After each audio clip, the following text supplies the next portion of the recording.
Ladies and gentlemen, boys and girls, children of all ages, welcome to the channel. It's World of Wrestling. It's your boy here today to discuss about the WWE Raw and Smackdown shows in one video. I'm going to kind of briefly highlight and talk about some of the things that happen on both shows.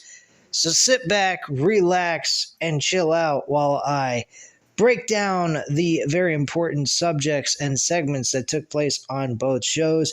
Do apologize that I didn't do Raw last night, but since I was able to watch SmackDown tonight, I'm going to cover Raw as well, so you get it all in one video.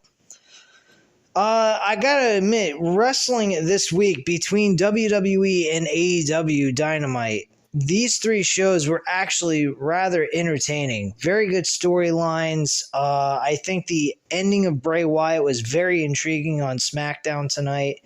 Not a lot to complain about, to be quite frank with you, on both promotions. So I was very happy with that. We saw on Raw Seth Rollins winning the United States Championship after an attack by Brock Lesnar on Bobby Lashley. It made a lot of sense, despite the fact that Seth Rollins had a match on the Extreme Rules pay-per-view against Matt Riddle and lost, suffering rib injury issues. He was actually taped up, which was very nice. I thought that was a very good way of selling the rib injury. And he won that match. On Raw, we also saw Johnny Gargano wrestle against Austin Theory in a very entertaining matchup. That was a good match as well. Miz has finally been assigned a match with Dexter Lumis. This is going to be a situation where if Miz wins, Dexter Lumis is no longer on the show, can no longer enter the building, and he can't get a contract with WWE. But if Dexter Lumis wins, of course, he gets a contract with WWE, and he gets to torture The Miz some more, which obviously that's what's going to happen anyway. DX was shown in a couple of segments backstage, which was a little humorous. The beginning portion of the show was the most entertaining part of them all, with them kind of doing a spin-off of what they did with Triple H and Shawn Michaels with the political podium situation where they made fun of Bill Clinton actually sleeping with the intern. And they were telling each other, hey, you can't, Triple H is telling the group, hey, you can't go ahead saying cuss words, saying penis, none of those kinds of things. And they're saying fuck, shit, all kinds of shit. It's being bleeped out the whole entire time. That was extremely funny. Remind me of the old days, which obviously that was probably what they were going with. And there was quite a few other matches that occurred on the show. I don't remember exactly what happened. Not what happened, but the exact matches. But there were some good things that occurred on Raw. And I definitely need to start covering Raw on a week-to-week basis, as well as SmackDown, now that I have a washer and dryer in my home and I don't have to go elsewhere to do my laundry. I will now be able to cover SmackDown each and every week with no excuse, because I'll have the free time to also clean my house as well as do my laundry at the same time. So it may be late when I do these reviews for SmackDown, but you're definitely going to get them. Raw is either going to be right after the show is over, or I may do the review on Tuesday night, and I may push Random Wrestling Talk to possibly Thursday night or during a Saturday, depending on if there is a actual pay-per-view event with WWE or AEW. So I may consider doing it that way for now on. I'm not quite sure. I'll definitely figure that out and let you guys know. Or I may do Random Wrestling Talk with the Raw review as well and go over that, as well as other wrestling news. So I'm not giving you a full-fledged Raw review, but I have to say that this was a very entertaining and fun show. SmackDown was a pretty damn decent show as well. I love the ending, like I said, with Bray Wyatt. It left a nice cliffhanger.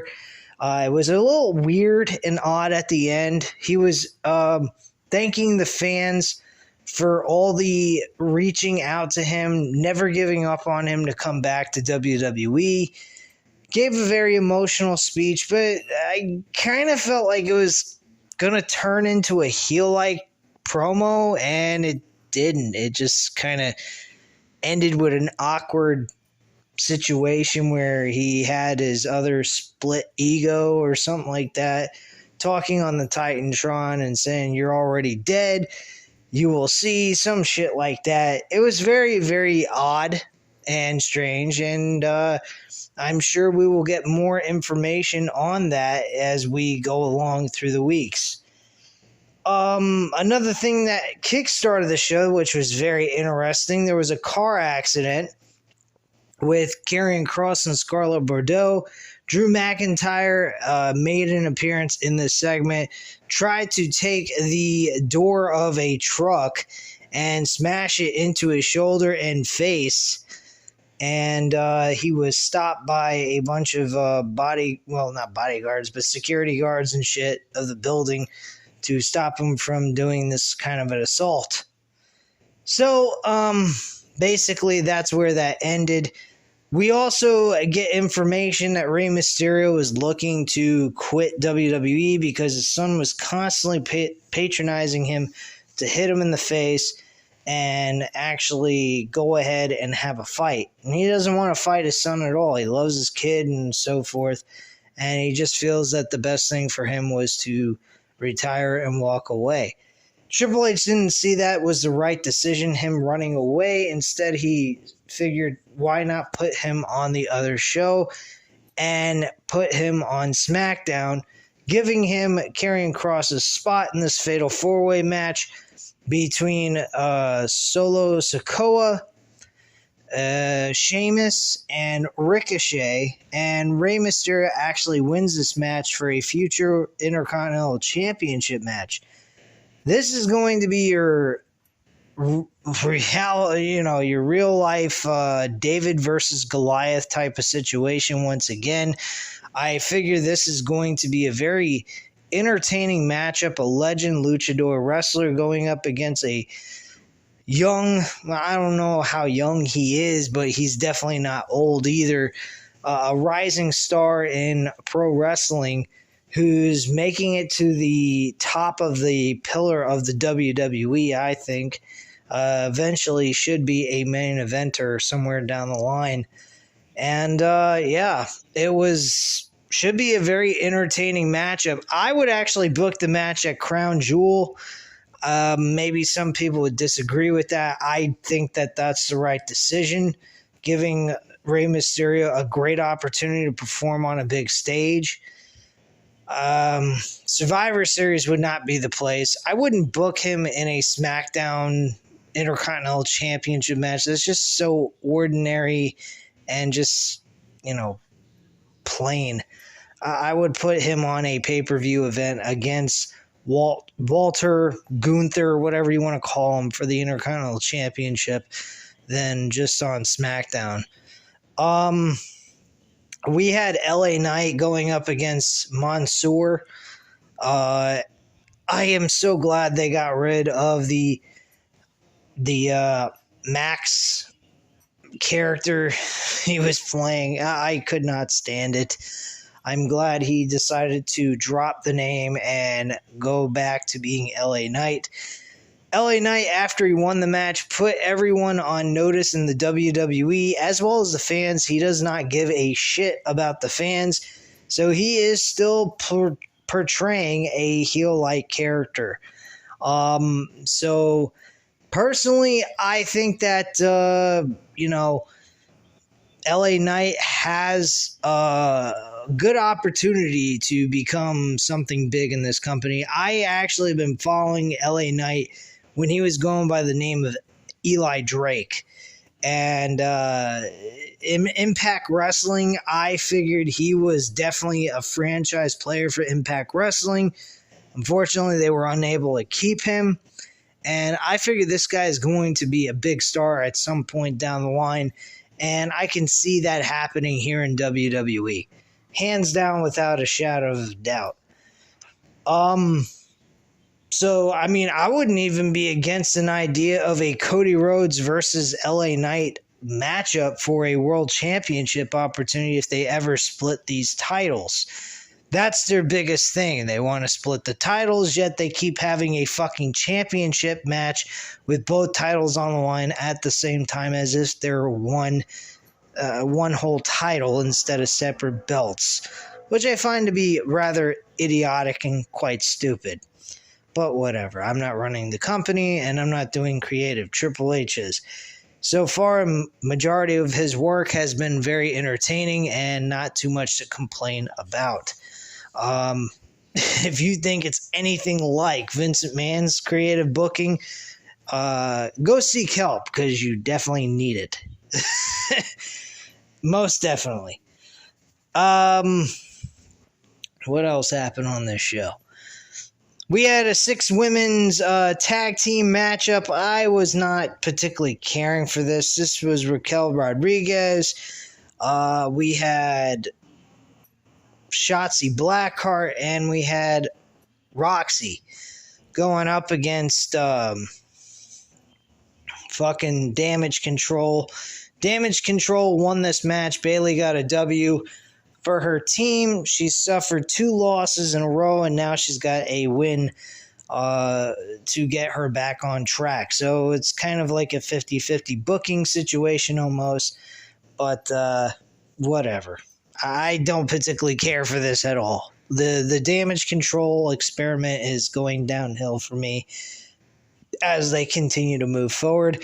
Supposedly, Damage Control is defending the tag team titles for the women's division against Raquel Rodriguez and Shotzi Blackheart. Why these 2 women are getting an opportunity for tag team gold when they already lost, they were on the losing team, is beyond me. I have no idea, and why Raquel Rodriguez and Shotzi Blackheart are all of a sudden now a tag team is another thing to be put into question, because I didn't know they were legitimate tag team. I thought Aaliyah was a tag team partner to Raquel Rodriguez. So now that's changed.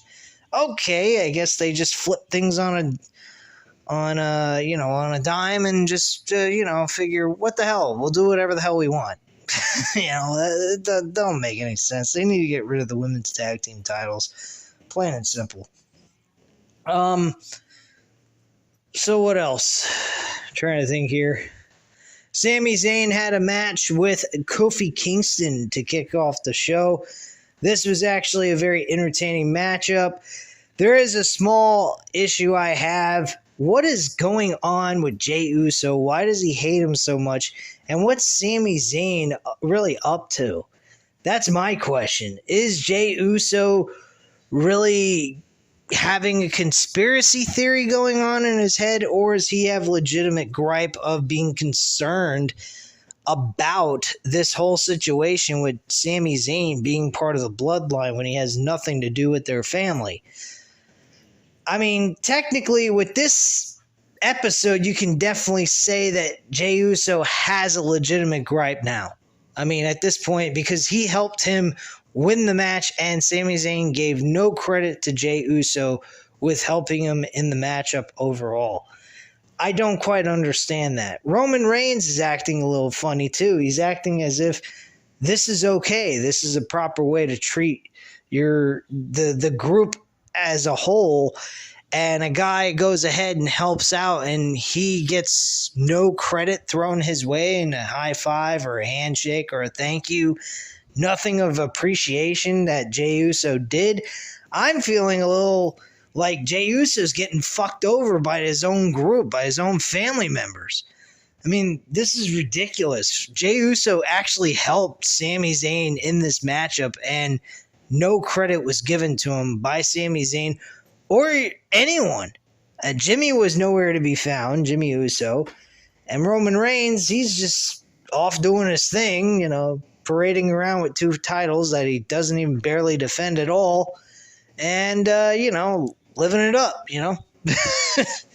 So that's pretty much what's going on there. I got a weird feeling that Jey Uso may be on his way out of the bloodline, and he's going to get fed up because how Roman Reigns is just parading around as the big hotshot but never there is another oddball thing. This might also introduce the idea of Roman Reigns has to give up the WWE Championship because WWE's without the Raw's without a WWE champion altogether. So that might be their way out because Roman Reigns ain't even barely showing up on Smackdown even. So, I mean, he's not really being a defending champion. He's not there at all. He's not on either shows, to be quite frank with you. So what is either show benefiting from Roman Reigns being there? Again, folks, I really wonder why they allowed him to stay champion after he beat Brock Lesnar. Those titles should have been vacated by him. He should have walked on to Raw or SmackDown and said, look, I've beaten you all. I don't have any more to prove to anybody. I'm the absolute best. I'm the head of the table. And I'm going out as champion. I'm done. See ya. Adios, amigos. Bye. I'm checking out.